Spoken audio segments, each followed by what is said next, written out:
Hello everyone, today we are going to learn basic Gimp tutorials how to text along paths. For example, I will create new file, and to create path we can use these tools, paths tools. I will click from this point, click in here, you can hold and then you can set into Gimp. The next, to show this Gimp, you can click at this icon Gimp and click near to show Gimp in your canvas. Now to create text, I will use this text tool.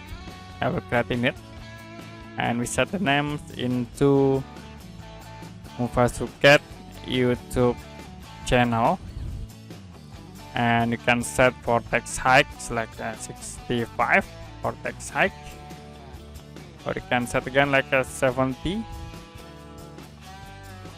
for this text height.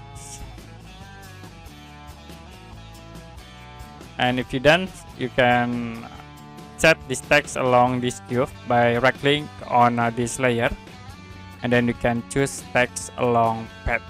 So to be automatically create text along the paths that we create before. To hide this path, you can click in here, and then we can hide again for this text object in the layer. So you can change into these move tools. And that's it, how to create text along paths in Gimp software. And if you have any question about this tutorial, you can comment below this video.